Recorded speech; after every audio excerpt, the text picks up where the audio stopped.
Bienvenue sur Fréquence Eureka, le podcast qui explore tous les domaines de la gestion de l'entreprise et du dirigeant. La fiscalité, les ressources humaines, le juridique, la finance, la stratégie au service des moments clés de votre société.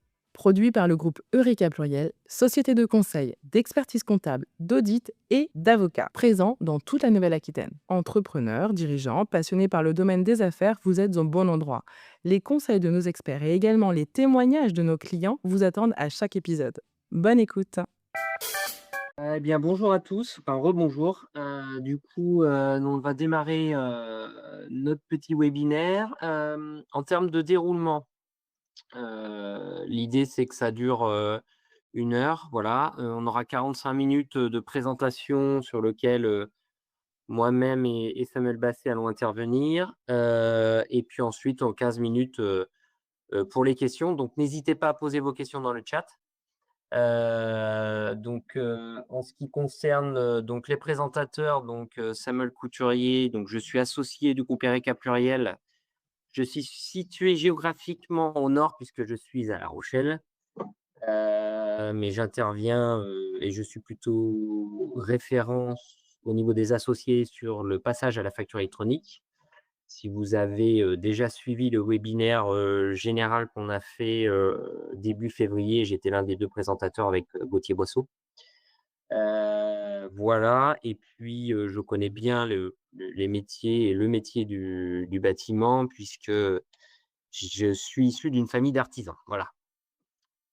Je te laisse te présenter, Sam. Alors moi, Samuel Basset, donc moi je suis basé sur, le bassin d'Arcachon, à l'agence d'Andernos et moi je m'occupe aussi, comme, Samuel Couturier, je suis aussi, référent sur la réforme de la facturation électronique.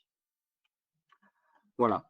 Au niveau le groupe Eureka Pluriel, donc vous avez une petite slide de présentation, mais bon, je pense que vous connaissez. Grosso modo, on est très présent sur la façade atlantique, des Sables d'Olonne, le plus au nord, jusqu'à Bayonne.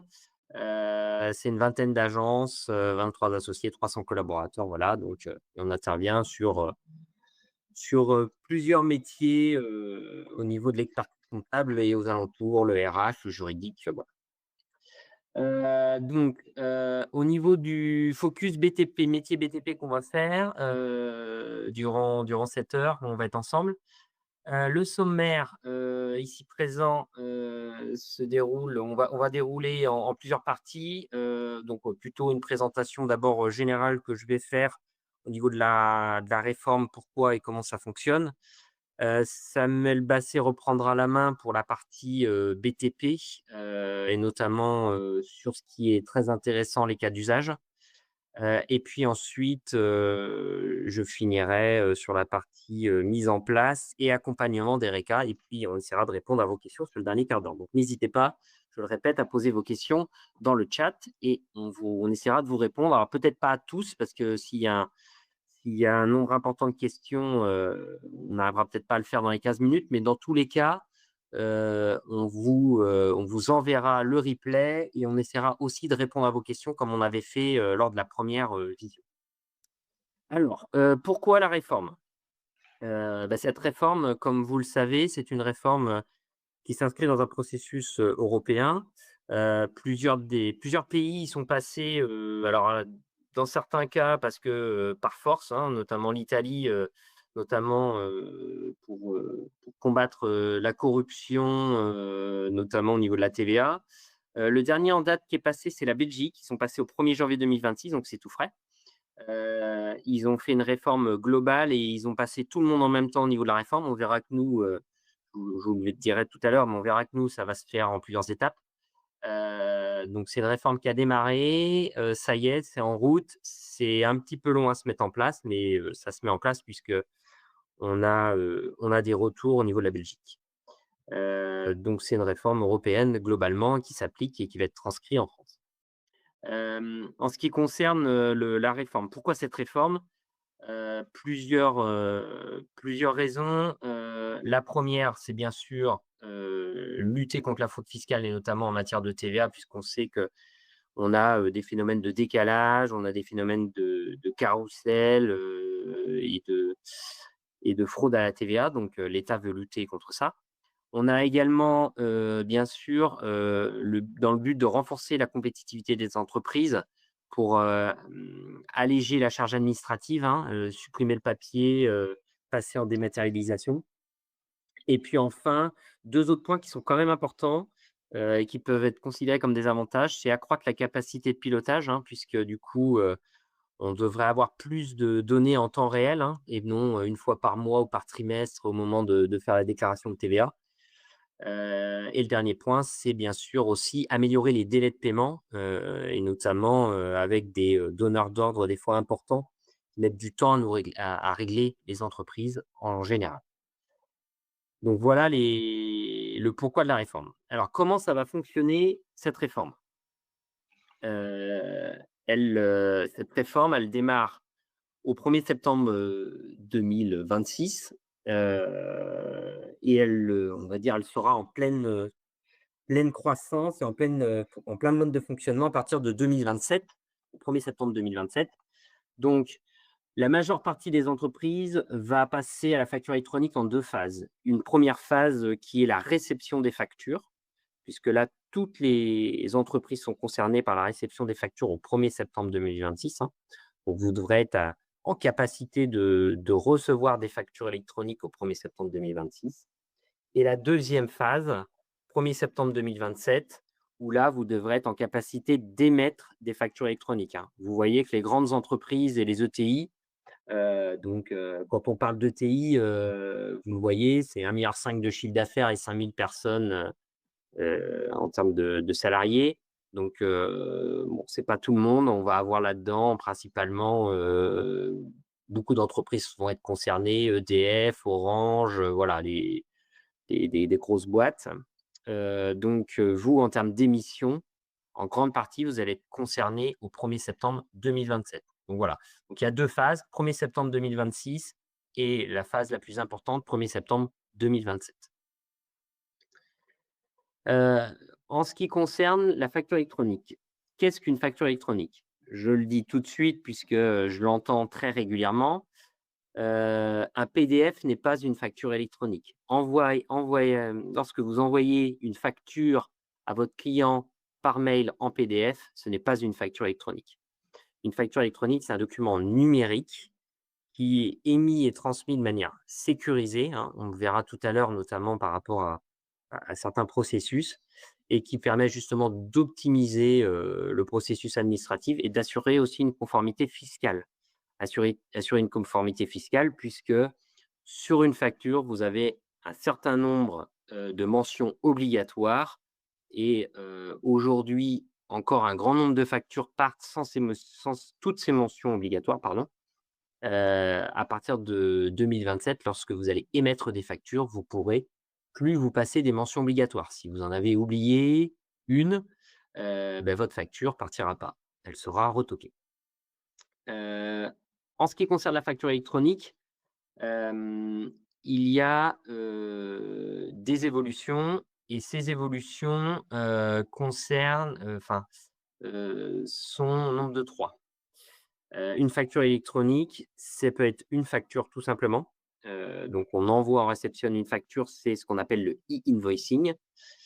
Mais, on a, certains secteurs et notamment le secteur du bâtiment qui sera également concerné par les 2 autres pans de la réforme, qui sont le e-reporting, divisé en e-reporting de transaction et e-reporting de paiement. Il faut savoir que cette réforme de la facture électronique est principalement une réforme de la TVA et donc, l'idée à terme, mais il y a encore du temps, et de l'eau à couler sous les ponts, comme on dit, c'est que l'État fasse les déclarations de TVA. Bon, il y a encore un peu de temps avant que ça arrive. Donc on va rentrer un peu dans le détail sur ce qu'est le invoicing et le e-reporting de transactions et de paiement après. Mais là, j'ai essayé de poser, ce que c'était. On va en parler, juste après. Alors, comment ça va fonctionner concrètement? Aujourd'hui, vous avez un fournisseur et vous avez un client. Votre facture, vous l'envoyez éventuellement par mail, ça part directement de votre fournisseur et ça arrive dans la boîte mail de votre client. Demain, entre votre logiciel de facturation et votre client, il va y avoir ce schéma qui va se mettre en place. Grosso modo, vous, en tant que fournisseur, vous allez émettre votre facture, vous allez la déposer sur ce qu'on appelle une plateforme agréée, hein. C'est plus une PDP, comme c'est noté dans le schéma, en plateforme de dématérialisation partenaire, hein.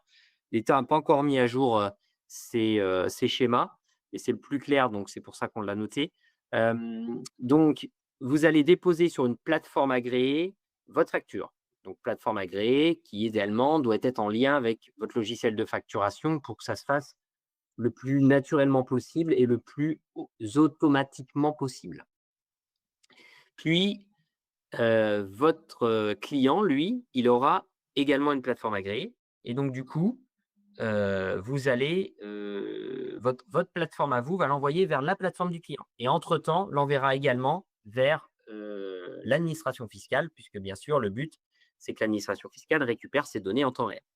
Donc voilà un peu le schéma. Alors ce schéma-là, c'est le schéma général, et qui concerne, entre guillemets, le e-invoicing, c'est-à-dire lorsque vous allez être entre professionnels. On va rentrer un peu plus dans le détail, mais lorsque vous êtes en professionnel. On est bien d'accord que lorsque vous allez facturer à un particulier, hein, vous faites une intervention chez un particulier, je prends un plombier qui change un chauffe-eau par exemple, lui, son schéma, sa facture, va elle est déposée dans sa plateforme agréée, mais ne partira pas vers la plateforme agréée du particulier puisqu'il n'est pas soumis à la réforme, le particulier. Donc lui, il n'aura pas de plateforme agréée. Par contre, ça n'empêche qu'un certain nombre de données de votre facture, notamment les données de transaction et de paiement, partiront, vers l'administration fiscale. On va rentrer plus en détail, après. Alors, une nouvelle obligation apparaît avec la facture électronique. On se positionne dans un schéma où vous facturez à un client professionnel. C'est ce qu'on appelle le statut de la facture. D'accord? Vous allez envoyer votre, en tant que fournisseur, vous allez envoyer votre facture à, un client pro. Vous allez avoir le même schéma d'ailleurs lorsque, votre fournisseur de matériaux va vous envoyer sa facture, hein. Vous allez aller la déposer dans la plateforme, d'accord? Il va y avoir un certain nombre de contrôles, dès ce moment-là, à partir du moment où vous allez le déposer dans la plateforme et notamment ce que je disais tout à l'heure, on va contrôler déjà tout de suite si les mentions obligatoires sont là ou pas. Donc si ce n'est pas le cas, votre facture sera rejetée, vous le saurez tout de suite. Deuxième, donc ça c'est un des premiers statuts, c'est, le statut de dépôt. Ensuite, la facture va aller sur la plateforme de votre client et là, votre client va recevoir sa facture et devra, valider ou pas la facture. Donc vous aurez un nouveau statut qui sera soit la validation, soit le refus. Et enfin, le dernier statut qui est tout en haut sur le schéma à droite, c'est, le statut de paiement, c'est-à-dire le statut d'encaissement de la facture. Voilà. Il y aura certainement des statuts, comment dire, facultatifs qui petit à petit vont peut-être arriver dans la réforme et puis, vont peut-être devenir après obligatoires. Mais en tous les cas, aujourd'hui, en l'état actuel, les 3 statuts obligatoires, je viens de vous les donner, c'est l'encaissement, l'acceptation et le refus de la facture. Et donc, vous, c'est ce que je disais, vous êtes concerné par quoi? Et ben, en fait, vous êtes, concerné par tout en tant qu'artisan, commerçant du BTP puisque, vous êtes concerné par le e-invoicing. Donc ça, c'est de la facture et de la transaction entre 2 assujettis à TVA, d'accord? Donc, typiquement, lorsque vous facturez une prestation qui est pas forcément une sous-traitance, mais, qui est à une autre entreprise, hein, vous intervenez, dans une entreprise, je prenais tout à l'heure l'exemple du plombier qui vient changer un chauffe-eau. Bon, ben, il vient changer un chauffe-eau dans une entreprise. On est entre, heu, on est entre 2 professionnels et bien là, on va être dans le cadre du e-invoicing. Donc du coup, on aura bien le schéma complet qu'on a vu juste avant qui s'appliquera. Ensuite, vous allez être également concerné par le e-reporting de transaction. C'est lorsque vous allez facturer un particulier. Le particulier, lui, il n'est pas assujetti à TVA, donc il n'aura pas de plateforme agréée. Par contre, ça n'empêche que vous allez transmettre des données de votre transaction vers, l'administration fiscale. Et enfin, le reporting de paiement, puisque en tant que, artisan du bâtiment, en tout cas pour une grande partie d'entre vous, vous êtes sur ce qu'on appelle la TVA sur les encaissements et donc du coup, il faut qu'on traite, vous payez votre TVA, pardon, qu'à partir du moment où votre client vous a payé et donc du coup là, c'est on vient faire remonter des données de paiement. Voilà. Donc voilà pour la partie fonctionnement. Bien sûr, il y a des particularités. C'est ce qu'on appelle les cas d'usage et là, je vais laisser, Samuel Basset prendre la main. Alors moi, je vais essayer de vous expliquer, le fonctionnement, mais être, plus concret vraiment, par rapport, à votre métier et comment ça va se passer en fait dans le futur. Pour commencer, on va quand même faire juste une petite définition sur les cas d'usage, parce que les cas d'usage, c'est un terme que vous allez quand même souvent entendre, et en fait, pour faire simple, les cas d'usage, ça permet en fait de recenser tous les cas particuliers pour, les facturations. Donc dans votre cas, c'est quand vous faites des factures d'acompte, de la facturage, de la sous-traitance, de la retenue de garantie, et cetera. Donc la DGFiP en a dénombré 44 cas d'usage. Évidemment, vous n'êtes pas, vous ne serez pas assujettis à tous ces 44 cas d'usage. Donc là, on va essayer de repasser dans le concret et se mettre à votre place. Et donc on va commencer sur, Samuel en a parlé un petit peu sur par rapport à la facturation. Donc là, on se place sur une facture, faite à un particulier. Donc la facture à un particulier, donc un cas concret, donc vous êtes électricien et vous faites, des travaux de 3 500 € chez monsieur et madame Dupont, donc c'est des personnes, c'est des particuliers, pas des entreprises. Donc là, finalement, même principe, vous aurez avec votre logiciel de facturation, vous ferez votre facture et vous la donnerez ou vous l'enverrez par mail ou soit par papier. Donc ça, parce que la personne en face de vous à qui vous faites la prestation, c'est une personne en particulier, on appelle ça le B2C. Donc eux, ils ont pas de plateforme, donc eux, vous continuez à leur envoyer la facture normalement.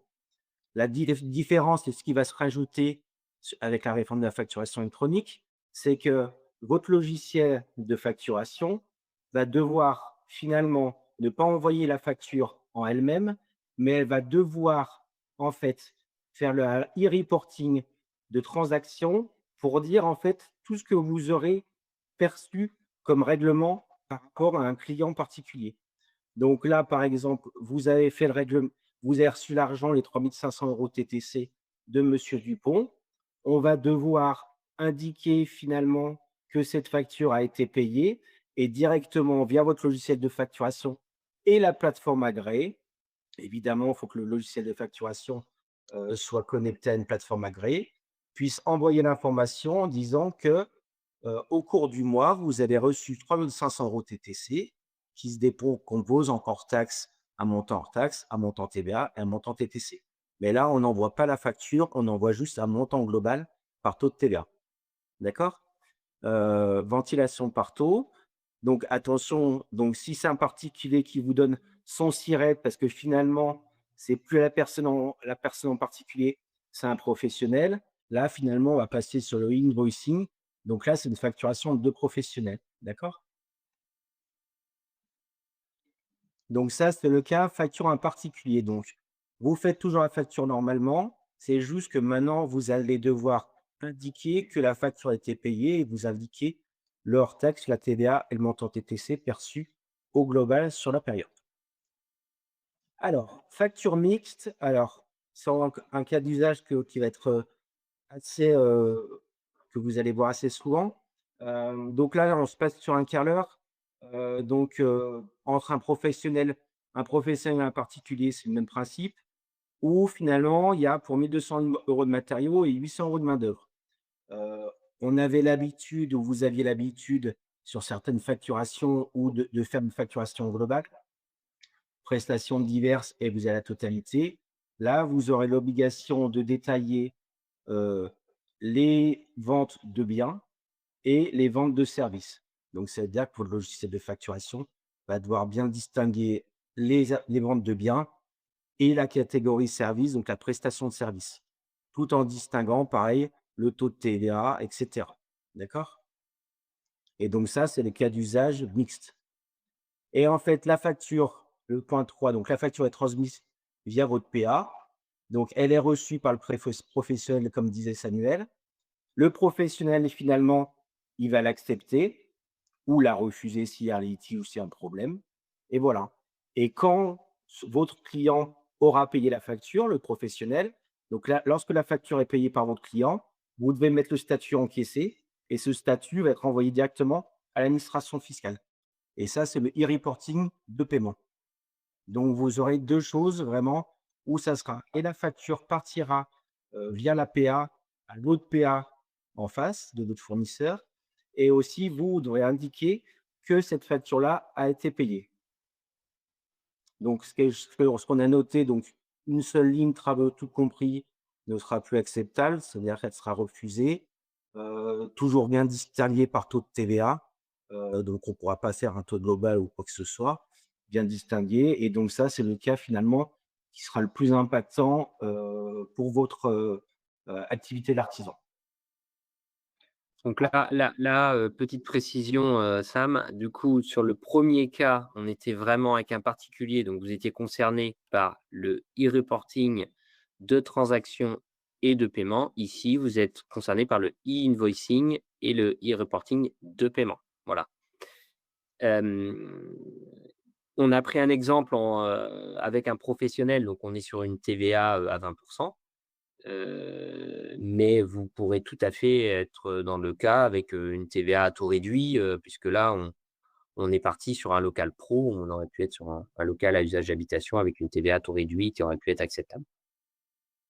En tout cas, Et ça, comme le disait Sam, c'est un cas très, impactant puisque, un certain nombre d'artisans avaient l'habitude de faire une ligne fourniture épouse.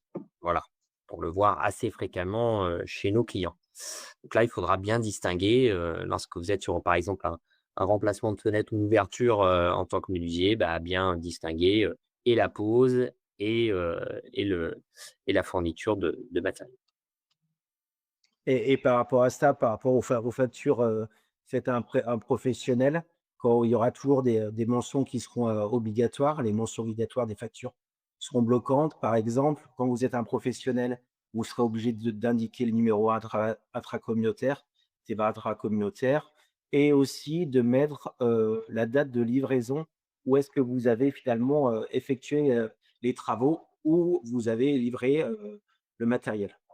Donc il y aura des mentions obligatoires là qui seront vraiment, obligatoires et bloquantes et on vous enverra un mémo, avec toutes les mentions obligatoires, que ça soit d'ordre général et d'ordre, vraiment, sectoriel. Après, on part sur un cas de facture d'acompte, donc chose aussi que vous voyez souvent, mais qui est finalement un peu plus simple. Donc vous signez un devis de 20 000 € hors taxes, avec une demande, d'acompte, donc de 30. Donc votre logiciel va générer une facture avec le type acompte, c'est-à-dire vraiment ça sera, considéré comme un acompte sur la facture qui sera définitive à la fin. Donc cette facture-là, finalement, elle va être transmise, heu, via votre PA. Donc la cliente reçoit, la valide et la paie et vous, comme je vous disais, quand vous allez recevoir le règlement, vous, en tant qu'artisan, vous allez devoir indiquer que le statut est encaissé. Donc ça veut dire que là, si je vous place entre 2 professionnels, finalement, vous faites la facture, via votre logiciel de facturation.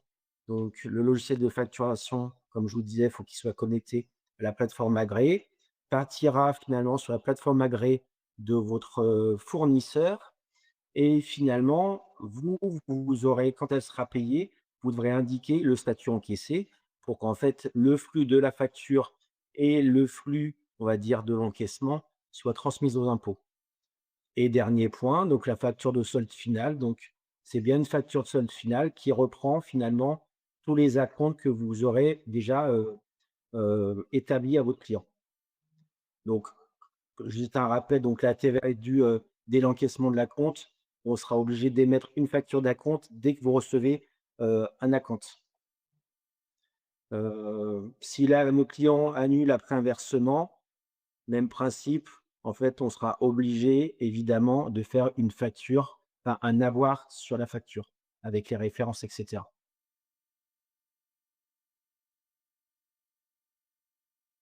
La facture d'acompte d'ailleurs est déjà, obligatoire, hein. Il y en a encore certains qui ne le font pas, mais c'est au niveau législatif, c'est obligatoire déjà.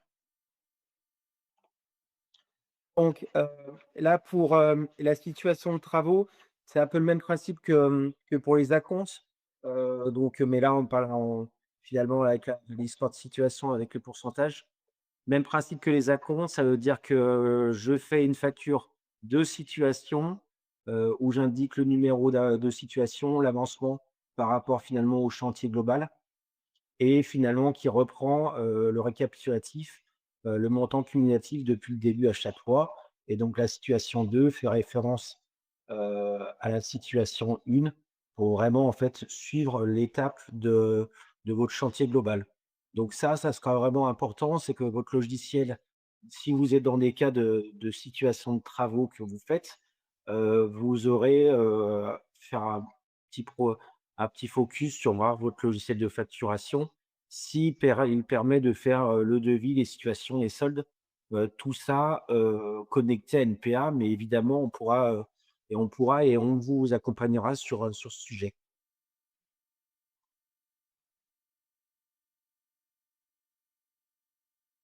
Autoliquidation, encore un cas d'usage parti enfin, vous voyez souvent, donc vous intervenez sur le chantier d'un promoteur, mandaté par une entreprise.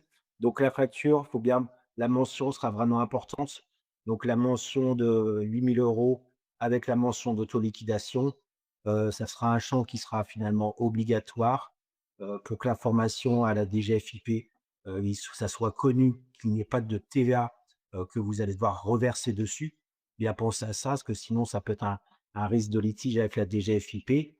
Donc la facture, après, elle est transmise via votre PA, finalement, au promoteur. Le promoteur reçoit la facture, il l'accepte, il la paye et après ça sera à lui, de son côté, bah, de faire l'autoliquidation sur la TVA, mais vous ne collectez rien du tout. Ça.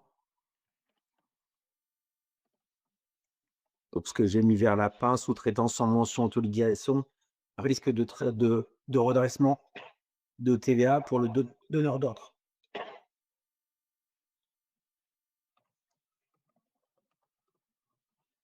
Donc là, on a regardé, on va dire les 4-5 cas d'usage que vous allez voir le plus souvent, sur votre, secteur. Là, on a récapitulé finalement tous les cas d'usage qui seront vraiment, où vous serez vraiment, ou plus ou moins, on va dire, où vous les aurez ou pas. Par exemple, on l'a pas noté, mais, la facture, vous faites une facture à une mairie ou un service public, bah, ça sera la facturation via Chorus Pro. Pareil, toujours le même principe, votre logiciel de facturation qui puisse envoyer les informations sur le Chorus Pro. Donc voilà, donc là, en fait, on récapitule tous les cas d'usage que vous pouvez rencontrer, sur, vos secteurs du bâtiment et aussi qui arriveront pour tous nos clients. C'est comme par exemple des notes de frais de salariés ou des choses comme ça. Sur la partie, Chorus Pro, en fait, la plateforme agréée de l'administration fiscale, enfin de l'administration, pardon, pas l'administration fiscale, que l'administration fiscale. Et dès lors où vous travaillez avec des collectivités, en fait, leur plateforme agréée, ce sera Chorus Pro. Voilà. Donc, pour certains, vous connaissez déjà, mais vous aurez plus besoin forcément d'aller déposer les factures sur Chorus puisque vous la déposerez sur votre plateforme et votre plateforme sera interconnectée, enfin, elle communiquera et elle enverra directement sur la plateforme, Chorus Pro de l'administration. Voilà. Donc là, on a essayé de quand même de résumer et on est parti sur les cas d'usage qui, selon nous, étaient les plus importants dans le bâtiment. Il y en a d'autres qu'on n'a pas répertoriés. On essaiera de répondre à vos questions, tout à l'heure, mais il y en a encore d'autres, voilà, qu'on n'a pas vu. On n'a pas parlé des retenues de garantie, par exemple, des comptes pro rata, mais qui sont aussi, identifiés par l'administration fiscale en tant que cas d'usage. Et avant de te redonner la main, Sam, c'est pour ça, c'est toute l'importance de cette réforme, c'est bien de se préparer. C'est, vraiment en amont de cette réforme entre votre logiciel de facturation, votre PA et tout votre fonctionnement interne pour savoir comment ça va se passer, pour que ça se passe, finalement au mieux quand on arrivera, en septembre 2026 et en septembre 2027. Je te laisse, reprendre la main, Sam. Alors, comment ça va se mettre en place chez vous? Et comment, entre guillemets, on a imaginé, vous accompagner? Hem, Vous avez déjà dû peut-être recevoir, vous allez recevoir, d'ici, la fin de semaine, un mail, de votre associé en charge de votre dossier, concernant une proposition de diagnostic et également de mise à jour, du RNE. Alors, je vais commencer par le RNE. Le RNE, c'est quoi? C'est le répertoire national des entreprises. Heu, Aujourd'hui, c'est là où on répertorie toutes les entreprises, d'accord? Il faut savoir que, si votre RNE n'est pas à jour, l'annuaire des entreprises, qui va être mis en place, enfin qui existe déjà d'ailleurs, qui est déjà mis en place, sur lequel votre entreprise va être identifiée. Parce que pour que les plateformes agréées fonctionnent entre elles, il faut bien sûr caser une base pour être sûr que, lorsque vous envoyez une facture, ce soit bien vous qui l'envoyez. Je la fais un peu courte, mais c'est un peu comme ça. Donc en gros, il y a un annuaire des entreprises qui a été mis en place, sur lequel votre entreprise va être répertoriée avec quelle plateforme vous utilisez. Cet annuaire, va venir interroger également le RNE pour être sûr que, beh, c'est bien vous qui vous êtes inscrit. Donc si votre RNE n'est pas à jour, bien sûr, vous pourrez, alors vous serez inscrit certainement quand même dans l'annuaire, mais les données ne seront pas à jour. Donc finalement, il y aura certainement un point de blocage, lorsque vous allez transmettre une facture. Donc, dans le mail que vous avez reçu ou que vous allez recevoir, nous, si on s'occupe du juridique et qu'on fonctionne, on va déjà faire une vérification pour voir si vous êtes à jour. Si ce n'est pas le cas, on risque de revenir vers vous pour vous dire pourquoi c'est pas à jour et quels sont les points, qui sont pas à jour pour qu'on puisse le faire en amont. Puisque, déjà au 1er septembre 2026, pour la réception, ça peut poser des problèmes. Donc la mise à jour du RNE, c'est un point très important.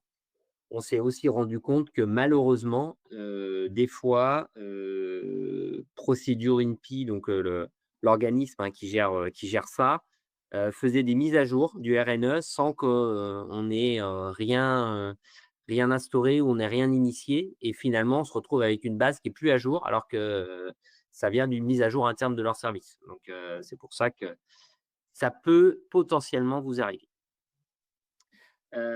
Ensuite, en termes d'accompagnement, ce qu'on vous propose, puisque, aujourd'hui, on pense que c'est une étape, indispensable, c'est, d'établir un diagnostic avec vous, puisque, on vous connaît bien, mais, il y a, dans un certain nombre d'entreprises, des pratiques que, au quotidien, on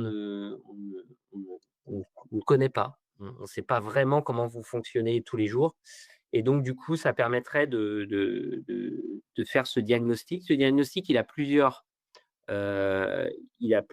comment dire, vocations, hein. C'est, cartographier vos flux, savoir exactement, le type de facture que vous recevez, le volume de facture que vous recevez, avec qui vous avez de l'activité, quels sont vos fournisseurs, vos clients, comment vous procédez au quotidien.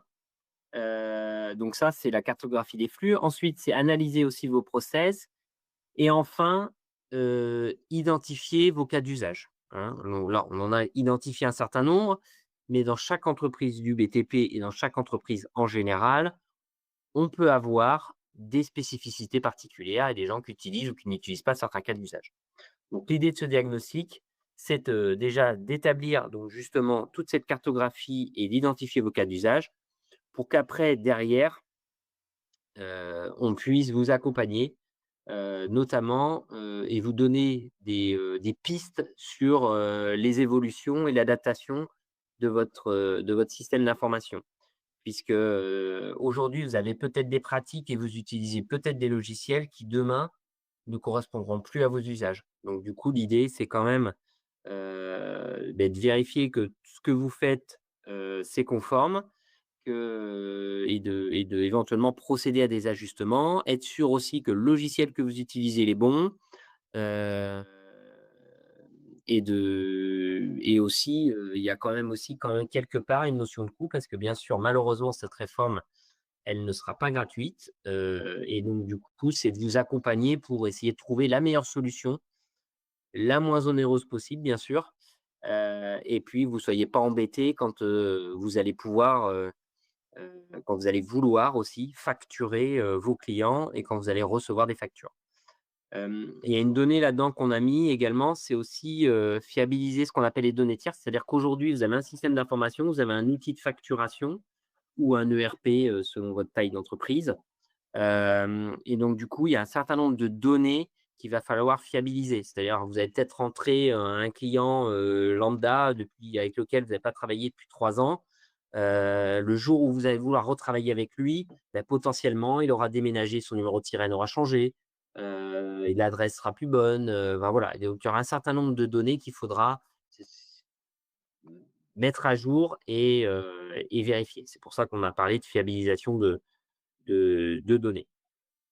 Et puis enfin aussi, c'est être sûr que votre logiciel de facturation que vous utilisez ou celui potentiellement que vous allez prendre est bien interconnecté avec l'APA que vous aurez choisi ou l'APA qui est en lien et qu'elle transfère bien les informations comme il faut. Donc, l'idée de ce diagnostic, voilà, c'est que, ensemble et que nous, on vous accompagne là-dedans, on puisse, vous aider à passer cette réforme, on va dire de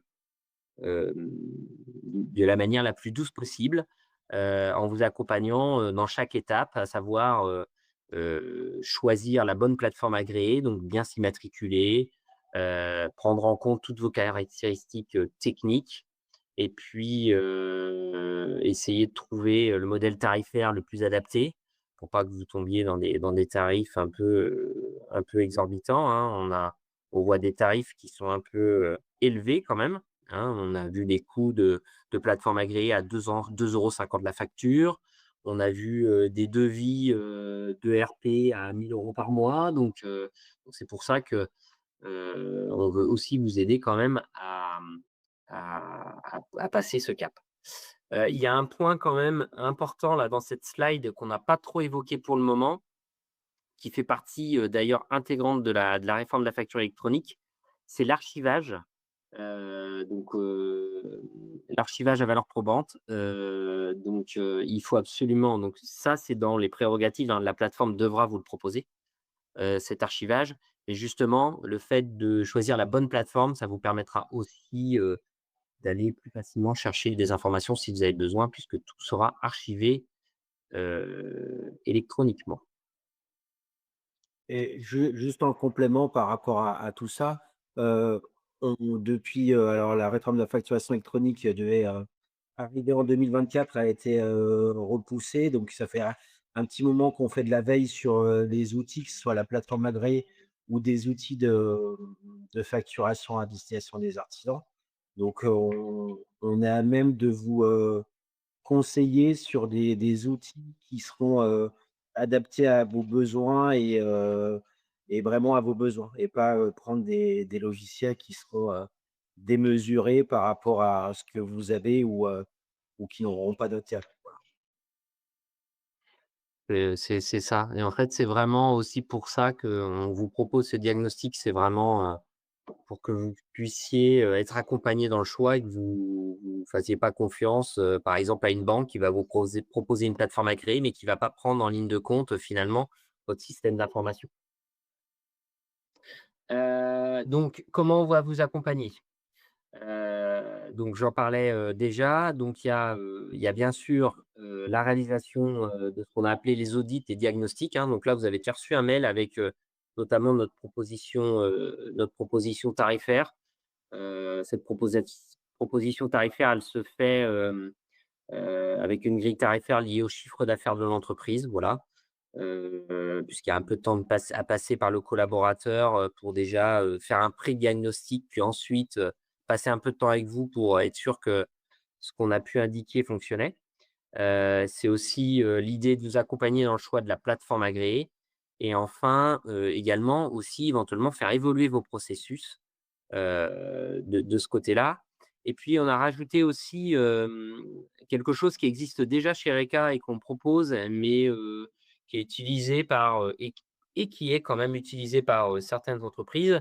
C'est ce qu'on appelle l'assistance administrative, c'est-à-dire qu'aujourd'hui on a un certain nombre de clients. Moi j'en ai quelques-uns, 2 ou 3 comme ça, peut-être même plus d'ailleurs, mais j'en ai quelques-uns qui finalement, font un choix différent. C'est-à-dire, ils disent: «Beh, finalement, moi, j'ai pas trop envie de changer mes habitudes». Je faisais ma facture, je préparais ma facture, sur un bout de papier et je la faisais sur Excel. Bah, je vous donnerai l'Excel, c'est vous qui vous chargerez de faire les factures. Je me décharge complètement de la fonctionnalité administrative et finalement, nous, on sera encore plus présents, puisque c'est nous qui ferons les factures, c'est nous qui enverrons aux clients, c'est nous qui relancerons éventuellement les clients, pour toute cette partie-là et on gérera toute la partie plateforme agréée, de ce côté-là.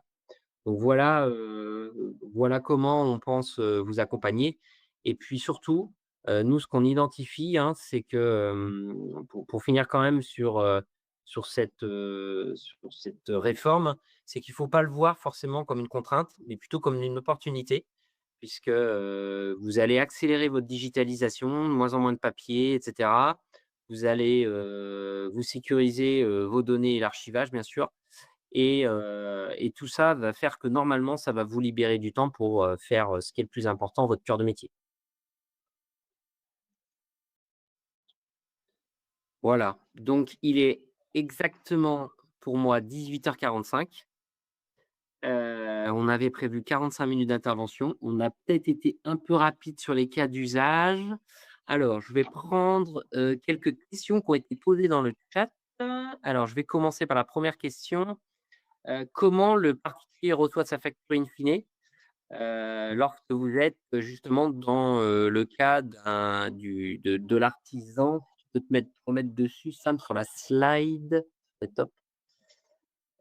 La slide, la première, petit cas d'usage, tac, là voilà. Donc le particulier, donc, on en a parlé, d'ailleurs je crois que Sam tu l'as dit à l'oral. Le particulier va continuer à recevoir sa facture PDF, vous allez continuer à lui envoyer par mail. Donc dans le schéma de fonctionnement, vous allez quand même la déposer sur le PA, sur la plateforme agréée, pardon et la plateforme agréée ne l'enverra pas au particulier puisqu'il n'est pas soumis, mais l'enverra à l'administration fiscale. Donc il y aura juste ce tuyau-là qui va être alimenté et parallèlement, de votre logiciel de facturation, ça partira par mail ou vous pourrez l'imprimer, l'envoyer en papier. Il y aura que le flux, en fait, quand ça sera, réglé. C'est pour ça qu'on appelle ça le e-reporting. Voilà. Exactement. Est-ce que l'obligation de détailler main-d'œuvre et matériaux est valable pour l'envoi à un particulier? Tu veux répondre, Sam, là-dessus ou je réponds? Oui, oui, bah, là, même principe, hein. En fait, ça sera, la distinction entre la catégorie bien, la catégorie service, ça sera vrai pour, que ça soit, à un professionnel ou à un particulier. Donc, les cas d'usage, là, ça sera, identique, pro comme particulier. Si vous aviez habitude de faire un fourniture et pose, bah, il va falloir, arrêter cette habitude ou en tout cas, diviser votre prestation entre la pose et la fourniture. Voilà. Heu et bien sûr, faire attention quand vous êtes sur des taux de TVA différents, mais ça, normalement, vous le faites déjà, plutôt bien, hein. Hem, on n'a pas parlé d'ailleurs, on en a parlé rapidement, mais vous aviez une obligation de faire la fameuse attestation lorsque vous étiez, dans l'utilisation des TVA auto-réduits. Cette attestation désormais n'est plus obligatoire à faire signer à votre client. Par contre, vous devez indiquer absolument une mention sur, le devis, et ou la facture. Voilà, hein. Donc ça existe plus normalement depuis, à peu près 1 an, février 2025. C'est vrai que c'est quelque chose, alors on avait dû faire une com à l'époque et c'est quelque chose qui est arrivé, comme ça, sans trop qu'on nous avertisse au début. Mais on a fait une com sur ce sujet, donc vous avez plus besoin de faire des attestations. Alors, qu'avons-nous comme autre question? Ah! pourquoi dissocier les biens et les services si même taux de TVA, quel usage en fait l'administration? Bon, l'administration, en fait un usage, je pense, comment dire? Statistique, heu, dans un premier temps. Elle en a besoin, je pense, de ce côté-là. Et puis, de toute façon aussi, alors, est-ce que à terme, ils ont une idée derrière la tête? Mais vous savez qu'aujourd'hui, alors c'est moi qui comment dire? Parle là-dessus, je ne sais pas si ce sera le cas, mais aujourd'hui, vous êtes soumis à la TVA sur les encaissements, quel que soit, ce que vous envoyez sur votre facture, hein. Si vous faites, si sur votre facture, il y a de la prestation, c'est TVA sur les encaissements. Peut-être que demain, l'administration dira: «Sur la partie matériaux, c'est TVA sur les débits et sur la prestation, c'est TVA sur les encaissements». Peut-être que ça viendra et donc aujourd'hui, c'est pas le cas. C'est peut-être ça qu'ils ont derrière la tête. Mais en tout cas, c'est, principalement statistique. Alors, est-ce que Erika va vérifier le RNE typiquement pour être sûr qu'il soit à jour pour ses clients?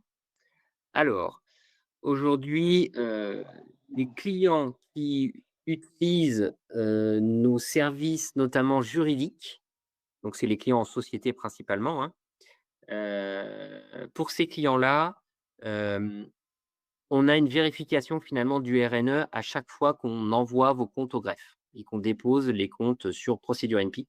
Puisque si à ce moment-là, il y a quelque chose qui, n'est pas à jour, on est averti. Donc il y a déjà ça qui se fait cycliquement. Par contre, il y a tous nos clients qui sont des clients particuliers, pour lesquels on ne fait pas nécessairement des vérifications cycliques. C'est pour ça que justement, on a, lancé, cette vérification RNE parce que ces clients-là ne le sont pas.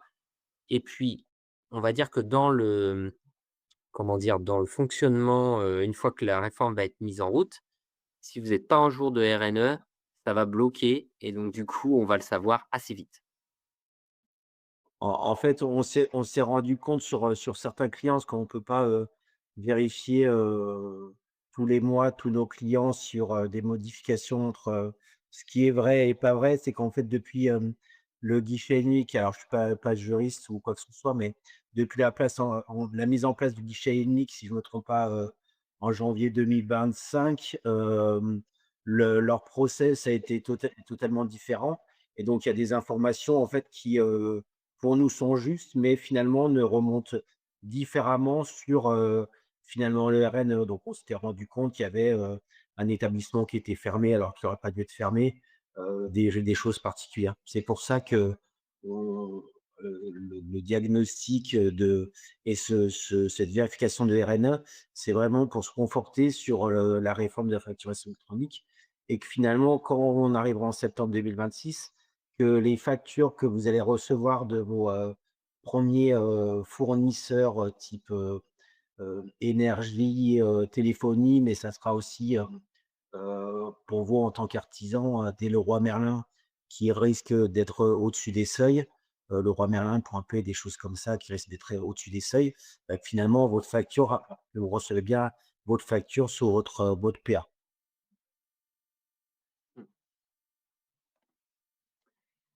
Pour l'instant. Alors, Alors, 5 questions. Avez-vous des listes de plateformes agréées? Alors, les plateformes agréées, là, juste pour vous donner un ordre d'idée, il y a à peu près, 100-120 plateformes agréées, donc ça veut dire qu'il y en a énormément. Évidemment, nous, on fait la veille sur, des plateformes par rapport, aux besoins de nos clients, donc des TPE. Donc il y a beaucoup de plateformes qui ne sont pas du tout adaptées, pour vous en tant qu'artisan et pour nous en tant que cabinet comptable.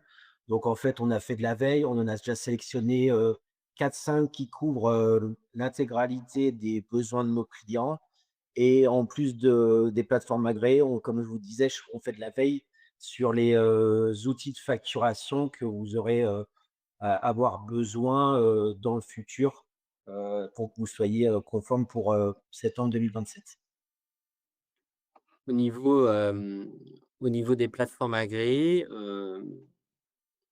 qu'il faut savoir et ce qui peut se profiler aussi, c'est que vous puissiez avoir plusieurs plateformes agréées. Typiquement, vous pouvez avoir une plateforme agréée pour la réception des factures et une plateforme agréée pour l'émission des factures. Voilà. Donc vous pouvez en avoir 2, mais vous pouvez en avoir aussi beaucoup plus. Vous pouvez avoir aussi des plateformes qui sont, par comment dire, fonctionnalité au sein de l'entreprise. Typiquement, si vous êtes une entreprise, alors dans le bâtiment pas trop concerné, mais si vous êtes une entreprise, où vous vendez, des matériaux de construction et vous avez, pas mal de commerciaux, vous pourrez peut-être avoir une plateforme agréée spécifique, pour la gestion des notes de frais. Il y a des plateformes agréées qui existent aussi là-dessus. Donc c'est pour ça que, on préconise les audits puisque, l'idée, c'est aussi de vous orienter et de vous dire: «Voilà aujourd'hui comment vous fonctionnez. Donc si vous devez choisir une plateforme agréée, beh, faites attention à ça, ça, ça, ça». Voilà, hein. Donc les plateformes, oui, c'est un peu la jungle quand même, il y en a plus d'une centaine. Donc c'est pour ça qu'on est là aussi pour vous aider, vous accompagner. 6e question, je pose la question, tu répondras. Je suis architecte, et vise les situations d'entreprise avec des indexations, revenus garantis et prorata. Cela me paraît d'une complexité rare. Russe est déjà obscur, j'ai bien peur que les artisans s'y perdent. Ah oui, bah oui. Alors, ça me fait rire parce que je ne sais pas si c'est un de mes clients, parce que j'ai un client, architecte que j'ai eu tout à l'heure au téléphone, qui est aussi d'ailleurs, comment dire? Intervenant auprès des jeunes architectes puisqu'il fait de la formation. Et on avait cet échange-là et c'est vrai que les architectes, vont être en première ligne, notamment puisque eux, ils ont les 2 côtés, quoi. Ils sont, l'intermédiaire entre, comment dire? Le donneur d'ordre et puis, les artisans.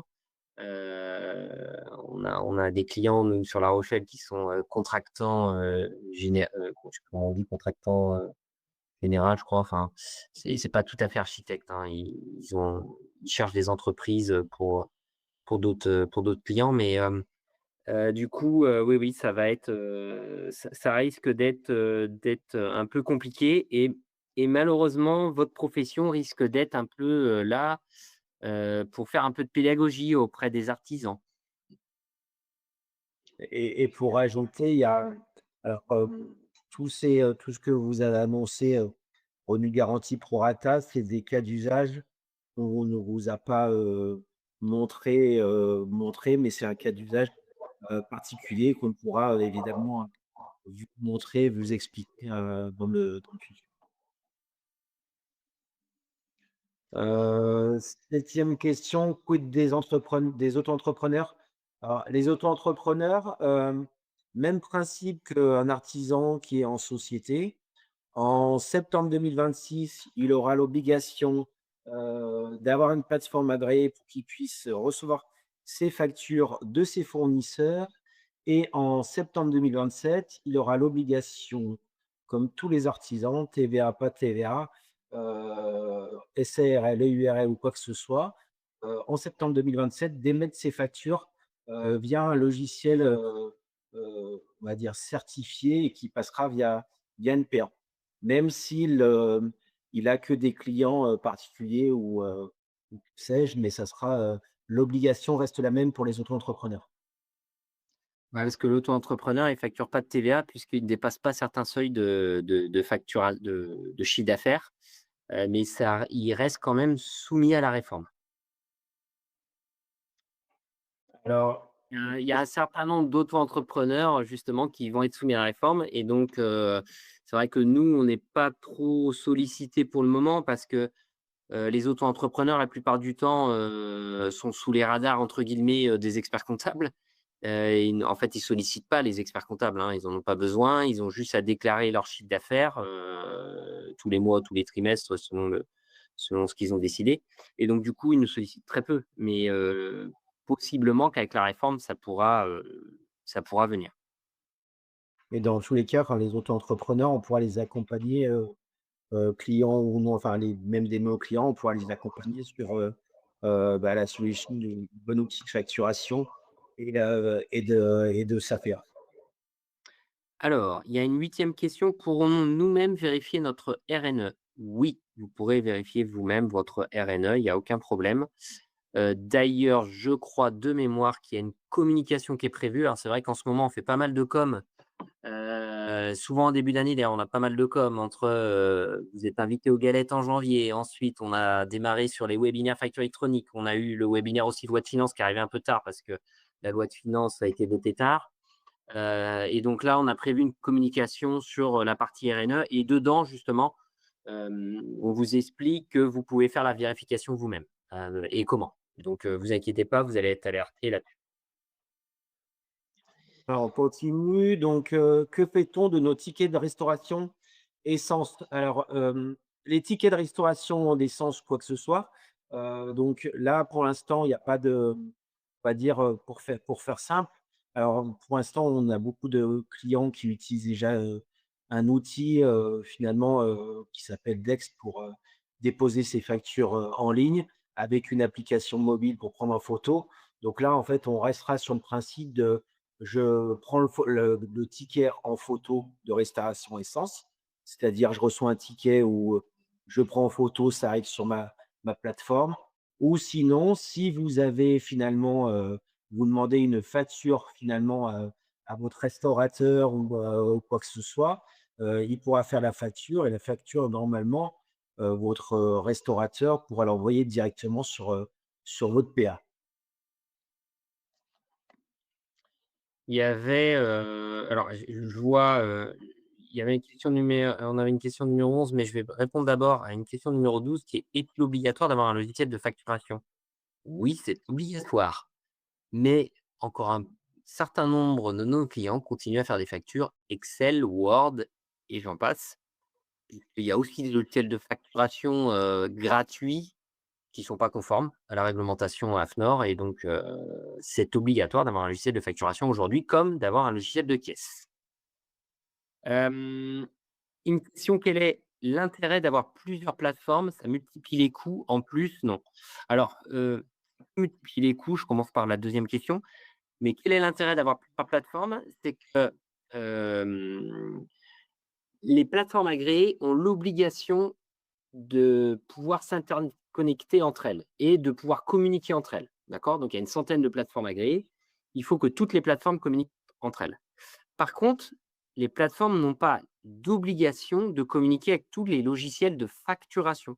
C'est-à-dire que vous allez peut-être avoir un outil qui fera logiciel de facturation plateforme, ce sera tout intégré, mais beaucoup vont avoir, enfin beaucoup de logiciels de facturation n'ont pas développé de plateforme intégrée parce que ça coûte cher à développer et donc du coup, se sont plutôt associés à certaines plateformes et donc elles ne communiquent pas ce qu'on appelle les solutions compatibles, c'est les logiciels de facturation, ne communiquent pas avec toutes les plateformes agréées. Donc potentiellement, si vous souhaitez pas changer de logiciel de facturation, si vous en avez un, et que celui-ci préconise une plateforme agréée, eh bien, peut-être que cette plateforme agréée-là gérera très mal les réceptions de factures et donc du coup, il faudra peut-être plutôt avoir 2 plateformes agréées. C'est pour ça qu'on parle de fonctionnement à 2 plateformes agréées. Alors sur les coûts de plateforme, en effet, c'est pour ça qu'on veut aussi, vous accompagner, je réinsiste là-dessus, mais on benchmark beaucoup là-dessus, pour récupérer les coûts, comment ils facturent et cetera. Donc il y a des coûts qui vont être des forfaits, avec des volumes de facturation. Il y a aussi des gens qui vont il y a des plateformes qui vont facturer à la facture, et bien sûr, on voit des coûts quand même qui peuvent être des fois assez, prohibitifs. Voilà, on a encore pas mal non, on arrive au bout des questions, donc on va peut-être prendre le temps d'y répondre. Les notes de frais des dirigeants et salariés devront obligatoirement être répertoriées par une plateforme agréée. Je n'ai pas compris ce point. Tu as géré, Sam? Tu as parlé, avant Alors, des je G de sais pas si, ça s'est entrecoupé ou, avec ce que je vous disais, c'est que, il y aura deux types de notes de frais. C'est-à-dire, je vais au restaurant, je ressors avec mon ticket. Ce ticket, je vais le prendre en photo pour le déposer directement, à votre comptable pour qu'il puisse lui le traiter, dans sa compta. Ou sinon, ça sera finalement le restaurateur, vous lui demandez une facture et finalement votre restaurateur va faire une facture il va vous demander évidemment vos numéros sirènes, et cetera, et automatiquement, quand le restaurateur enverra la facture, il l'enverra directement sur votre PA.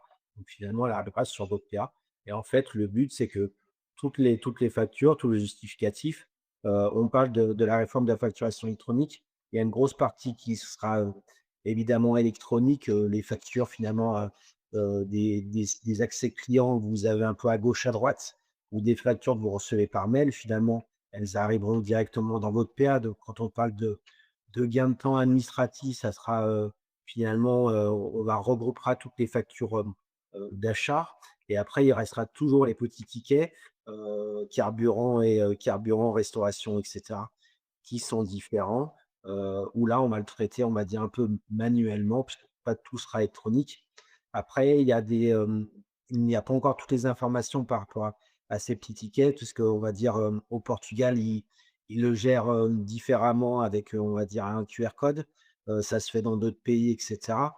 Donc c'est des choses qui risquent d'évoluer, au cours du temps pour, vous simplifier la vie sur, la gestion administrative. Ouais, je complète d'ailleurs, avec une autre question qui a été posée. Mon mari artisan électricien fait beaucoup de déplacements et utilise souvent Booking pour réserver le logement. Comment ça va se passer?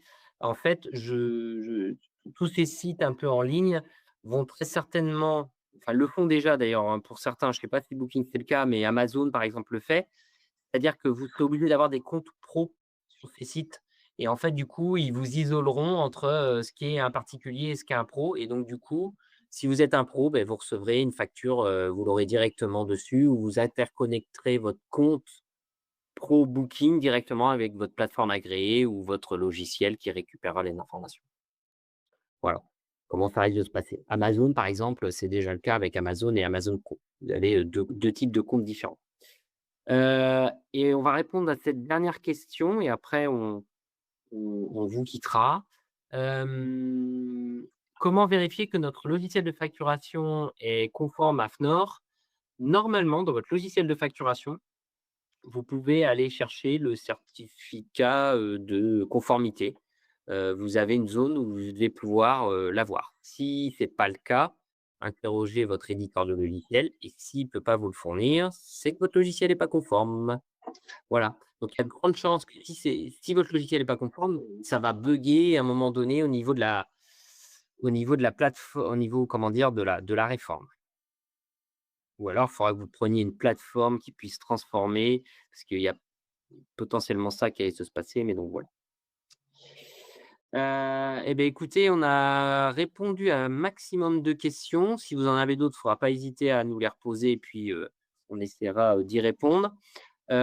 Sur le site internet d'Ereka Pluriel, vous avez une FAQ, une foire aux questions, hein, sur lequel, on vient alimenter régulièrement en fonction des questions qu'on a de nos clients. Donc n'hésitez pas à y aller. Quand vous rentrez sur la page, générale d'Ereka Pluriel, vous avez un petit onglet en haut, facture électronique et dès que vous êtes rentré sur cette nouvelle page, au milieu, vous avez, un nouvel onglet qui s'appelle FAQ et là, vous avez toute la liste des questions potentiellement qui sont posées. Donc vous pouvez aller, dedans pour voir si bien sûr, vous avez votre question répondue. Je vois que dans le chat, ils viennent de mettre le lien direct, donc les filles de la com sont au top. Voilà, bah, en tout cas, merci à tous ceux qui nous ont suivis, et qui ont suivi ce petit webinaire. Voilà, en attendant, beh, si vous avez des questions, n'hésitez pas à contacter, votre agence, votre expert comptable, votre, collaborateur qui suit votre dossier. Ils pourront vous répondre, sur les sujets et sur les questions que vous avez. Voilà.